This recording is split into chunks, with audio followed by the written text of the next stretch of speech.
नमस्कार, स्वागत है आपका अपना प्रदेश उत्तर प्रदेश उत्तराखंड में। मैं हूं आपके साथ सचिन चौहान। आज योगी कैबिनेट की बैठक हुई है और बैठक में ओबीसी आयोग की रिपोर्ट पर चर्चा की गई है, जिसे कैबिनेट ने स्वीकार कर लिया है। कैबिनेट मंत्री ए के शर्मा ने कहा कि हमारी पार्टी, हमारी सरकार पहले भी और आज भी उसी पूर्व आरक्षण से वो दे रही है और अभी भी देने के लिए पूरी तरीके से तैयार है। उन्होंने कहा कि यह रिपोर्ट अभी न्यायालय के सामने पेश की जाएगी और जैसा न्यायालय निर्देशित करेगा आगे इसी तरीके से इस पर काम किया जाएगा। निकाय चुनाव में जो सीटें पहले सामान्य वर्ग के लिए घोषित हुई थी, अब नई आरक्षण प्रक्रिया में अगर ओबीसी या अनुसूचित जाति के लिए आरक्षित होती है तो जनरल कैटेगरी के नेताओं को चुनाव लड़ने की संभावनाएं उनकी खत्म हो जाएंगी। और इसी तरह से अगर ओबीसी के लिए आरक्षित सीटें अनुसूचित जाति के लिए आरक्षित घोषित कर दी जाती हैं तो पिछड़ा वर्ग के नेताओं की चिंता बढ़ सकती है। ऐसे में पहले से चुनाव लड़ने की तैयारी कर रहे तमाम नेताओं की उम्मीदवारी पर संकट के बादल ये गहरा रहे हैं।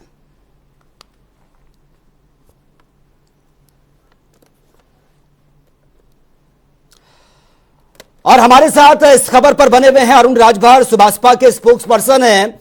अरुण राजभर जी, स्वागत है आपका जनता टीवी में। जी धन्यवाद। अरुण राजभर जी, आज योगी कैबिनेट की बैठक हुई है, ओबीसी आयोग की रिपोर्ट पर विस्तार से चर्चा भी हुई है और बीजेपी ये साफ तौर पर कह रही है, बीजेपी के तमाम नेता, कि भैया हमने पूर्व आरक्षण जो हम जैसे देते आ रहे हैं हम अभी भी उसी को लेकर तैयार हैं। सबसे पहले आपका स्टेटमेंट जानना चाहूंगा।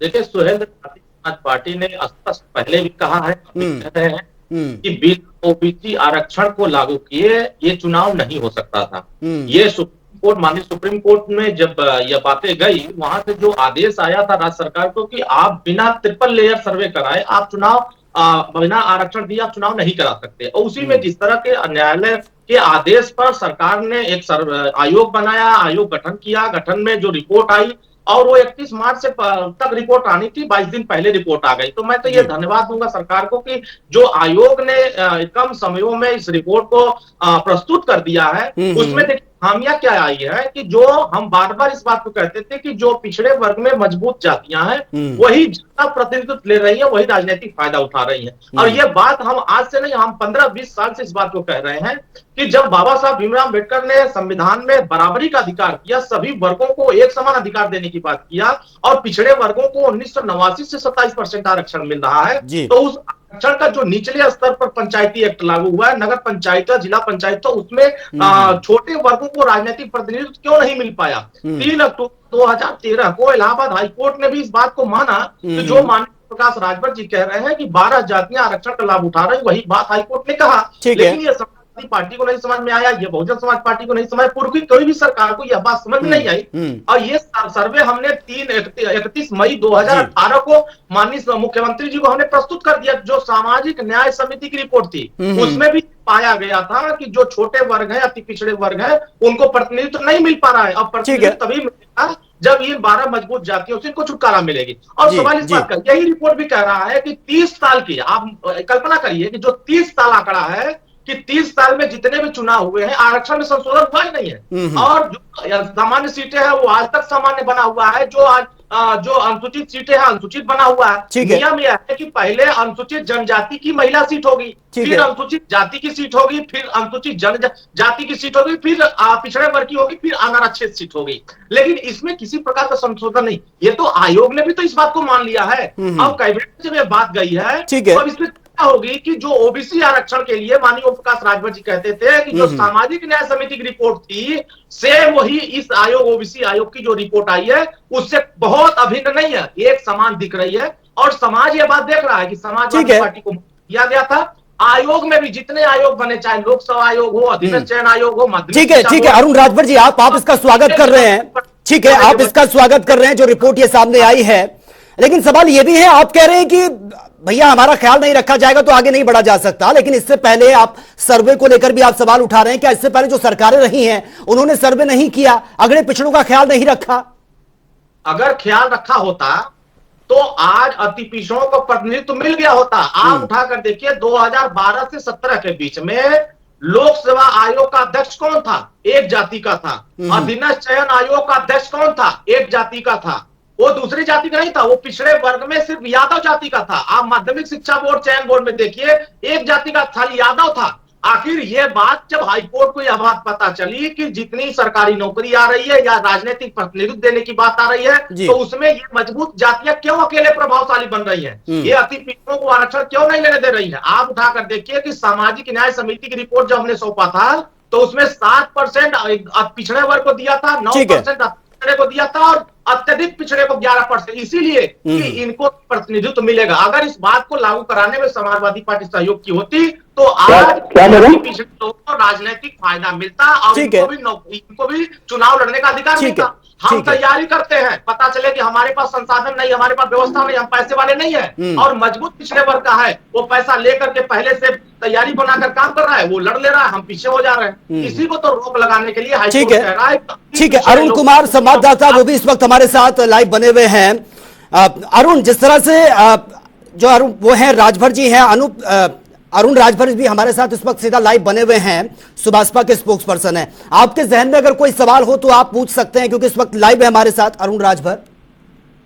अरुण, आपसे सवाल पूछना चाहते हैं, पहले तो जो ओबीसी आयोग की जो रिपोर्ट आई उसको आप कितना मानते हैं? दूसरा कि जो आप पिछड़ी जातियों की आप लड़ाई लड़ते चले आ रहे हैं, समाज भारतीय जनता पार्टी में ही रहे हैं, आपने सवाल उठाए थे, आपने मंत्री पद भी प्रकाश राजभर ने छोड़ा था, क्या आपकी ये सब मांगे इस आयोग ने पूरी कर दी है या फिर आपकी लड़ाई आगे रहेगी? देखिए, अभी ये हमारी मांगे अभी धीरे धीरे ओपन हो रही है। जिन चीजों को पूर्व की सरकारों ने छिपा कर रखा हुआ था, हमने उसको उजागर करने का प्रयास किया। आज जो आयोग, ओबीसी आयोग ने जो रिपोर्ट सौंपा है, वो पूर्व के हमारे आयोग जो रिपोर्ट थे, पहले सामाजिक न्याय समिति की रिपोर्ट थे, उससे बहुत अलग नहीं दिख रहे हैं। और एक वही चीजें स्पष्ट दिख रही हैं कि जो सुहेंद्र भारतीय समाज पार्टी लड़ाई लड़ रही है कि जो 38% अकेले वो ओबीसी समाज है, अति पिछड़ा वर्ग है, आज भी 75 साल की आजादी में उसको राजनीतिक मजबूती नहीं मिल पा रही है, उसका प्रतिनिधित्व तय नहीं हो पाया और नौकरियों में हिस्सेदारी नहीं हो पाई है। इसको हिस्सेदारी दिलाने के लिए, आर्थिक मजबूती प्रदान कराने के लिए, उसको सामाजिक उत्थान के रास्ते पर ले जाने के लिए, जब तक इन जातियों का प्रतिनिधित्व बराबर नहीं तय होगा तब तक इनको कुछ नहीं मिल सकता है। और ये काम सपा और बसपा की सरकारों ने ब्रेक लगाया था। ठीक है, सपा की सरकार बनती थी तो एक जाति के मजबूत विकास होते थे, सपा की सरकार तो एक जाति का मजबूत विकास। इसी में तो सामाजिक न्याय पीछे हट गया, इसी वजह से सामाजिक न्याय नहीं मिल पाया। अगर ये लोग इस चीज को समझे होते तो आज इनको वास्तविक सामाजिक न्याय जो हमारी लड़ाई है, वो लड़ाई अगर लागू हो गई होती तो वास्तविक सामाजिक न्याय, आज ये चीजें बैठकर चर्चा करने का विषय नहीं होता। आज इनको और बेहतर मजबूत करने के लिए आज सभी लोग साथ देते, चर्चा करते। हमारे नेता माननीय ओम प्रकाश राजभर सदन में इस बात को बोले कि आज और 75 साल हो गया, एक भी राजभर चौहान, बिंद केवट, मल्लाह पाल, प्रजापति, लोहार, धोबी, धरकार, खट्टिक, पासीना, ठेला, कुटरा, भास्को, बंजारा, आरा, करकुंसी, कंगार, आप उठाकर देखिए, इनके बेटा बेटी सिपाही दरोगा, बाबू, चपरासी, लेखपाल, तहसीलदार नजर नहीं आते। क्यों नजर नहीं आते? इनको आप देखिए राजनीति में, देखिए 403 विधानसभा में उठाकर देखिए कितने टिकट मिलते हैं, जिला पंचायत हो कितने इनको आरक्षण मिलता है, नगर पंचायत हो कितना आरक्षण मिलता है। इसका मजबूती से यही 12 जातियां जो पिछड़े वर्ग की हैं और 9 जातियां जो दलित जातियां हैं, दलित वर्ग में 9 जातियां दलित में, 12 जातियां पिछड़े वर्ग में, ये अकेले इनका प्रतिनिधित्व अकेले खा रहे हैं। इसी को तो रोक लगाने के लिए माननीय ओम प्रकाश राजभर सरकार में थे तब भी लड़ रहे थे और सरकार से बाहर है तब भी लड़ रहे हैं। इसका तो फायदा अकेले समाजवादी पार्टी ने उठाया है, इसका फायदा बसपा ने उठाया है और इसी से आज हम पीछे हो गए हैं। अब इसी को आगे करने के लिए सरकार ने अगर पहल किया है तो मैं इनको धन्यवाद देता हूं, बधाई देता हूं कि कम समयों में आपने आयोग की रिपोर्ट तैयार कर ली और सरकार को सपोर्ट कर दिया। तब भी तो इसमें खामियां पाई जा रही हैं। ठीक है अरुण राजभर जी, बहुत बहुत शुक्रिया आपका हमसे जुड़ने के लिए, अपनी बात रखने के लिए बहुत बहुत शुक्रिया आपका। चलिए रुक लेते अगली खबर का। मुख्यमंत्री योगी आदित्यनाथ मिर्जापुर दौरे पर पहुंचे हैं। इस दौरान वे जल शक्ति मंत्री स्वतंत्र देव सिंह के पैतृक निवास जमालपुर ब्लॉक के ओडी गांव में पहुंचे हैं और इस दौरान उन्होंने भारी सुरक्षा के बीच शोक संवेदना व्यक्त की है। आपको बता दें कि स्वतंत्र देव सिंह के माताजी स्वर्गीय तारा देवी का 8 मार्च को निधन हुआ था।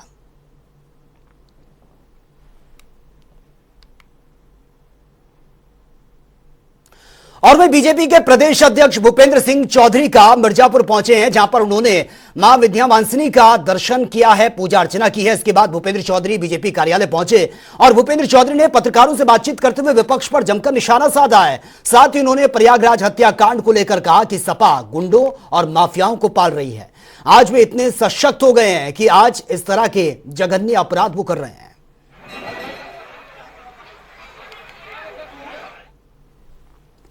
और वही प्रयागराज हत्याकांड में मृतक उमेश के घर राज्य मंत्री अजीत सिंह पाल पहुंचे हैं। अजीत सिंह ने परिवार से मुलाकात की और सांत्वना दी है। साथ ही मंत्री ने कहा कि परिवार को हर संभव मदद दी जाएगी और सरकार पूरे तरीके से परिवार के साथ है। अजीत पाल ने कहा है कि यूपी में माफियागिरी नहीं चलेगी और हम गुंडे माफिया को नहीं रहने देंगे।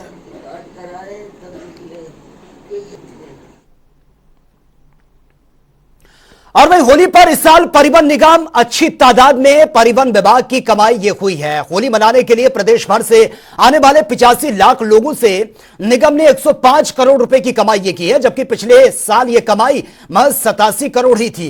वहीं निगम ने इस साल प्रति बस आमदनी भी बढ़ाकर 7,800 की जगह 13,900 रुपए प्रति बस ये कर दिया था। और सीएम योगी आदित्यनाथ ने बीते हफ्ते जिन राजधानी बसों की शुरुआत की थी, जिससे उनकी भी आमदनी अब बढ़ गई है। होली पर परिवहन निगम की बल्ले बल्ले है। इस बार परिवहन निगम ने बीते 3 दिनों में 105 करोड़ रुपए की आमदनी कम की है, जो कि पिछले साल से 12 करोड़ रुपए अधिक है। और इसके बाद सबसे बड़ी चीज़ है कि वापसी की भीड़ अब शुरू हुई है और इसमें भी उनकी कमाई बढ़ने की उम्मीद की जा रही है। अफसरों का दावा है कि ये भी पिछले साल से रिकॉर्ड तोड़ेगी और ये 10 से 15% एक्स्ट्रा कमाई होगी। अब यात्रियों के लिए एक्स्ट्रा बसें भी लगाई जा रही हैं। साथ ही ये कोशिश की जा रही है जो राजधानी एक्सप्रेस बसें जिनको सीएम योगी आदित्यनाथ ने पिछले हफ्ते हरी झंडी दिखाई दी, उन बसों से भी आमदनी बढ़ेगी और ये बसें भी सभी जिलों में लोगों को पहुँचाएंगी। अब होली की भीड़ रविवार तक चलेगी। इससे परिवहन निगम की आमदनी में इजाफे के साथ साथ यात्रियों को सुविधाएं बेहतर मिल सकेंगी। कैमरामैन आशीष के साथ टीएन मिश्रा, जनता टीवी, लखनऊ। और वही जगत गुरु शंकराचार्य स्वामी निश्चलानंद सरस्वती जी महाराज आगरा पहुंचे हैं, जहां पर वो हिंदू राष्ट्र विशाल धर्म सभा और दिव्य दर्शन महोत्सव में शामिल हुए हैं। इस दौरान उन्होंने एक विवादित बयान भी दिया, जो कि चर्चा का विषय बना हुआ है। शंकराचार्य स्वामी निश्चलानंद सरस्वती का कहना है कि मोहम्मद साहब के पूर्वज सनातनी वैदिक आर्य हिंदू थे और कहा कि ईसा मसीह के पूर्वज भी सनातनी वैदिक आर्य हिंदू थे।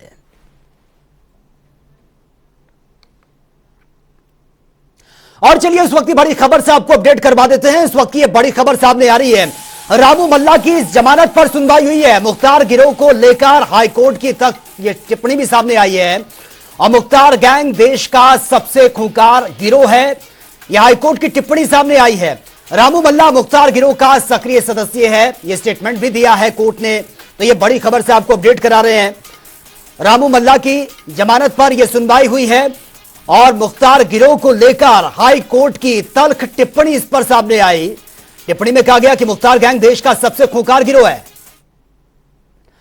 और श्री कृष्ण जन्मभूमि और शाही ईदगाह मस्जिद के जमीनी विवाद में आज कोर्ट की छुट्टी होने के चलते कोई आदेश जारी नहीं हो सका, जिसमें अब सभी मामलों में आदेश जारी करने के लिए अगली तारीखें तय कर दी गई है। आपको बता दें कि भगवान श्री कृष्ण के बराबर खड़ी शाही ईदगाह मस्जिद को हटाने के साथ वहां पर कोर्ट कमीशन नियुक्त करके मस्जिद को वास्तविक स्थिति कोर्ट में लाए जाने को लेकर श्री कृष्ण जन्मभूमि मुक्ति निर्माण न्यास के अध्यक्ष अधिवक्ता महेंद्र प्रताप के वाद में, जहां पर एडीजी 6 ने आदेश पहले ही रिजर्व कर रखा है, जिसको जारी करने के लिए 15 मार्च की तारीख तय की गई है। देखिए, श्री कृष्ण जन्मभूमि को लेकर के एक रिवीजन एडीजी 6 यहाँ चल रहा है और जिसमें हम लोग चाहते हैं कि माननीय न्यायालय से अनुरोध किया था कि लोअर कोर्ट को ये डायरेक्शन करें कि कोर्ट कमीशन पर इसमें आदेश पारित करके, और इसी को लेकर के तारीख निर्धारित की गई थी। लेकिन आज न्यायालय अवकाश पर है, तो इस कारण आज कोई सुनवाई नहीं हो पाई है और माननीय न्यायालय के द्वारा अग्रिम तारीख 15 मार्च अग्रिम तारीख निर्धारित की है। 15 मार्च को हम इसमें कुछ हाईकोर्ट की रूलिंग है, सुप्रीम कोर्ट की रूलिंग है और एविडेंसेस दाखिल करेंगे और हमारा ये विशेष रूप से मानना है कि इस तरह का इसमें आदेश पारित होना चाहिए जिससे कि वह सर्वे हो जाए। सर्वे हो जाएगा, सब चीज़ें पटल पर आएंगी, न्यायालय में एविडेंस के तौर पर पेश होंगी। जैसे बनारस में हो चुका है, अयोध्या में हुआ था पहले, तो हम शुरू से कहते रहे कि वहाँ कोर्ट कमीशन जाए और कोर्ट कमीशन जब वहाँ जाएगा तो स्थिति बिल्कुल क्लियर हो जाएगी। तो यही हमारा शुरू से कहना है। और जब कोर्ट कमीशन वहाँ की डायमेंशन हो जाए, वीडियोग्राफी हो जाए, फोटोग्राफी हो जाए और जितने प्रतीक वहाँ पर बने वो सब जो कमल हैं या अन्य प्रतीक हैं हिंदू सिंबल्स, वो सब रिकॉर्ड में आने चाहिए। आज श्री कृष्ण जन्मभूमि बनाम साई मैजी ईदगाह प्रकरणों को लेकर आज माननीय न्यायालय का आदेश आना था और हम ही नहीं, संपूर्ण सनातन धर्म को मानने वाले हिंदू समाज के लोग बड़े उत्साहित थे कि आज श्री कृष्ण जन्मभूमि पर बड़ा ही ऐतिहासिक फैसला आने वाला है। पर पता चला न्यायालय आने के बाद कि माननीय न्यायालय आज अवकाश पर हैं, तो अब हमें 23 मार्च आदेश के लिए ही पुनः लगाएंगे। अलीगढ़ सांसद सतीश कुमार गौतम ने 3 दिवसीय चित्र प्रदर्शनी का फीता काटकर इसका शुभारंभ किया। आपको बता दें कि विकास प्रदर्शनी के माध्यम से एक छत के नीचे सभी योजनाओं की जानकारियां जन सामान्य को मुहैया हो सकेगी। यह प्रदर्शनी 12 मार्च तक इसी तरह से रहेगी। उद्घाटन अवसर पर उपस्थित हुए जनप्रतिनिधियों और अन्य अतिथियों ने प्रदर्शनी का अवलोकन कर जमकर तारीफ करते हुए कहा है कि इससे लोगों को जरूर लाभ भी मिलेगा। और प्रभारी जिलाधिकारी एवं मुख्य विकास अधिकारी आकांक्षा राणा ने कहा है कि प्रदेश सरकार की उपलब्धियां, नीतियों और रोजगार परक एवं जन कल्याणकारी निर्णयों को जनता के मध्य पहुंचाने के उद्देश्य से इस प्रदर्शनी का आयोजन किया गया है। ये सारी हमारी वो योजना क्यों नहीं की हुई सरकार द्वारा अपना। और वहीं होली के मौके पर दूसरे राज्यों में पढ़ाई और नौकरी करने वाले लाखों लोग यूपी शहर में त्योहार मनाने आए थे। अब लोगों को ट्रेनों से वापसी के लिए धक्के खाने पड़ रहे हैं। और दिल्ली, मुंबई, राजस्थान, पटना, बेंगलुरु और देहरादून की ट्रेनों में आरक्षण की खासी मारामारी देखने को मिली। और इन लोगों ने पहले से ही टिकट कंफर्म नहीं किया था, अब उन्हें आरक्षण केंद्रों पर धक्के खाने पड़ रहे हैं। मेल और एक्सप्रेस ट्रेनों के साथ ही होली स्पेशल ट्रेनों तक में लोगों को जगह नहीं मिल रही है। उत्तर रेलवे की सीनियर सीडीएम रेखा शर्मा ने बताया कि भीड़ को देखते हुए एसी एक्सप्रेस सहित कई ट्रेनों में एक्स्ट्रा कोच लगा दिए गए हैं और इसके अलावा स्टेशन पर यात्री सुविधाओं को भी चाक चौबंद किया गया है। होली का त्यौहार खत्म हो गया है और हजारों लोग जो है होली मनाने के लिए लखनऊ आए हुए हैं। अब आज से वापसी का दौर शुरू हुआ है। रेलवे क्या कर रहा है, कई ट्रेनों में स्पेशल कोच लगा रहा है। इसके अलावा कई स्पेशल ट्रेनें भी चल रही हैं। अब उम्मीद की जा रही है कि वापसी के लोगों को आराम मिलेगी, लेकिन हालत यह है कि सुबह तत्काल के लिए जो है सुबह 6 बजे लोग लाइन लगे थे और बड़ी मुश्किल से 10% लोग तत्काल टिकट मिला और 90% लोग निराश होकर वापस चले गए। अब स्थिति ये है कि स्टेशन पे सैकड़ों लोग इंतजार कर रहे हैं ट्रेन का और उनके टिकट भी कंफर्म नहीं है। वो लोग इंतजार कर रहे हैं कि जनरल डिब्बे में किसी तरह सफर कर लें और अपने गंतव्य तक पहुंच जाएं। वहीं रेलवे प्रशासन कहना है कि जो ट्रेनों की क्षमता है उनमें हम कोच लगवा रहे हैं और जिन ट्रेनों में क्षमता नहीं है, उनकी मजबूरी है, उसमें जनरल कोचों में लोग सफर करें, तभी वो अपने गंतव्य तक पहुंच पाएंगे। अब उम्मीद है कि लोग अब से लेकर के और शनिवार तक काफ़ी भीड़ रहेगी और रविवार को स्थिति थोड़ी पहले सामान्य होगी और फिर जाकर के होली के लोग वापस पहुंच पाएंगे। कैमरामैन आशीष के साथ टीएन मिश्रा, जनता टीवी, लखनऊ। और भी 18 केंद्रों की परीक्षा रद्द करने के बाद लोहिया आयुर्विज्ञान संस्थान की ओर से नया नोटिफिकेशन जारी कर दिया गया है। आपको बता दें कि 11 मार्च को नर्सिंग भर्ती परीक्षा की तारीख तय की गई है और इस बार 10,000 से ज्यादा अभ्यर्थी परीक्षा में भाग लेंगे। परीक्षा का समय जो है दोपहर 12 बजे से 2 बजे तक आयोजित किया गया है। लोहिया संस्थान के एमएस के अनुसार इस बार परीक्षा के लिए 9 केंद्र बनाए हुए हैं। लखनऊ, कानपुर, बनारस समेत एनसीआर का क्षेत्र भी इसमें शामिल है। आयुर्विज्ञान संस्थान की ओर से नोटिफिकेशन एक बार फिर जारी कर दिया गया है। इस बार जो परीक्षा का मुकर्रर किया गया तारीख वो है 11 मार्च।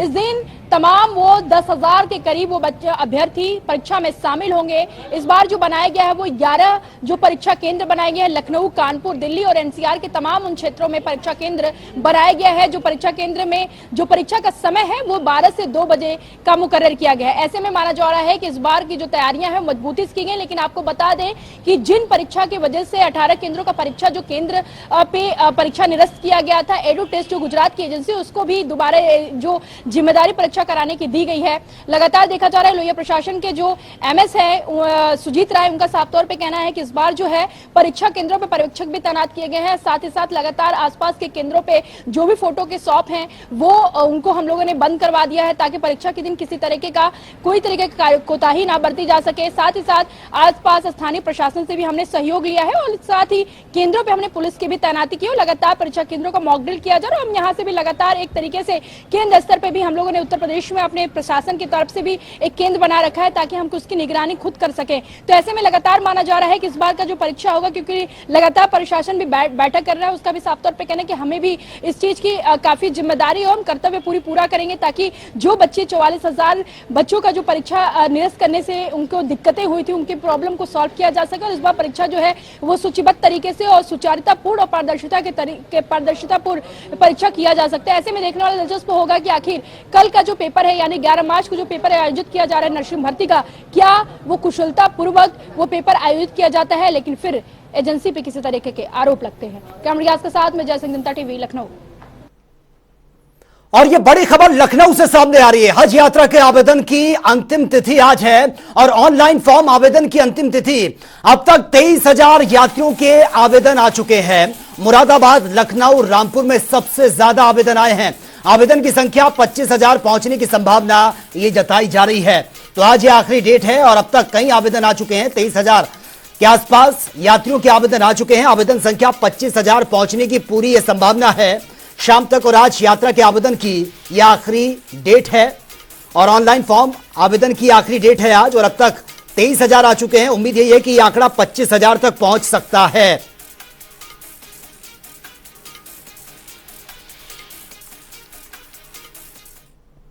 और में 13 मार्च से उत्तराखंड विधानसभा का बजट सत्र यह शुरू होने जा रहा है। 15 मार्च को सरकार अपना बजट पेश करेगी।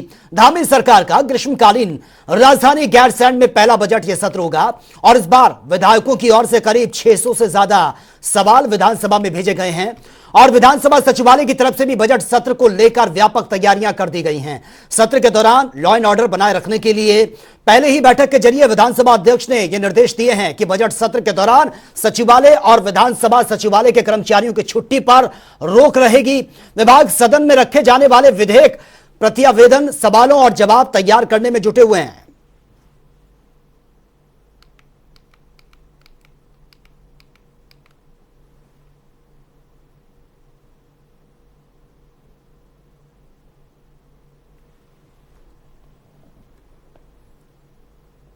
और में मुख्यमंत्री पुष्कर सिंह धामी ने नई दिल्ली में केंद्रीय मंत्री डॉक्टर महेंद्र नाथ पांडे से शिष्टाचार्य भेंट की है।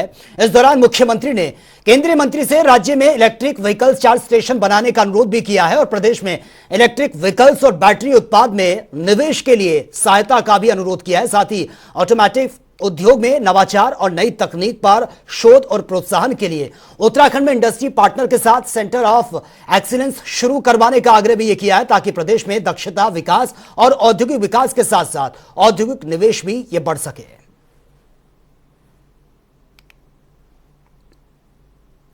और वहीं परिवहन मंत्री चंदन राम दास ने सचिवालय स्थित सभागार में राज्य सड़क सुरक्षा परिषद की बैठक की है, जहां पर तमाम विभागों के वरिष्ठ अधिकारी मौजूद रहे। बैठक की अध्यक्षता करते हुए परिवहन मंत्री ने कई विषयों पर विस्तार से चर्चा की है और आगामी 4 धाम यात्रा में सड़कों की स्थिति पर भी बातचीत की है। बैठक के बाद परिवहन मंत्री चंदन राम दास का कहना है कि सड़कों पर यात्रियों और चलने वालों की सुरक्षा पहली प्राथमिकता है और इसको लेकर बैठक में चर्चा भी की गई है।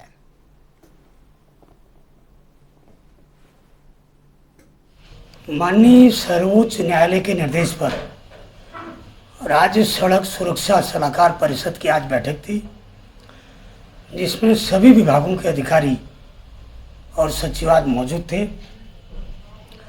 हमारी पहली प्राथमिकता प्रदेश में दुर्घटनाओं को रोकना, लोगों की जान माल की सुरक्षा करना और यदि कोई दुर्घटना हो गई तो उसमें यात्रियों की जान कैसे बचाएं, ये हमारी प्रायोरिटी है। और हमारा मानना है कि ये महत्वपूर्ण बैठक इसलिए भी अति महत्वपूर्ण हो जाती है क्योंकि 4 धाम यात्रा अगले माह NH, PWD, BRO, NHI सभी कार्यदायी संस्थाओं को आज बुलाया था। तो ब्लैक स्पॉटों का चयन, डिवाइडर लगाना, CC कैमरे लगाना और जो गड्ढा मुक्त सड़कों का निर्माण होना है उनको सुनिश्चित करने के लिए आज निर्देश जारी किए। बैठक में कितनी दुर्घटनाएं हुई, दुर्घटनाओं को रोकने के लिए क्या क्या नीति बननी चाहिए और गढ़वाल और कुमाऊं के कमिश्नरों के सुझाव सहित प्रत्येक जनपद में सड़क सुरक्षा सलाहकार परिषद जो जनपद स्तर के हैं उनकी बैठकों के माध्यम से भी निस्तारित करने के निर्देश दिए हैं।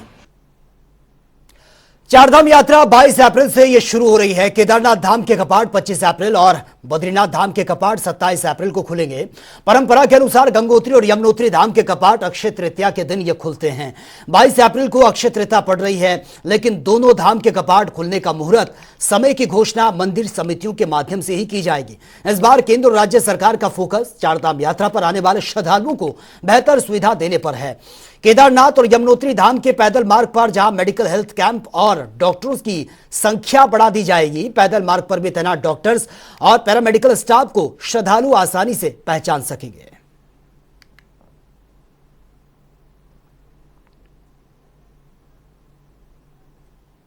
तो फिलहाल इस बुलेटिन में मेरे साथ इतना ही, लेकिन तमाम खबरों के लिए आप बने रहिए जनता टीवी के साथ। नमस्कार।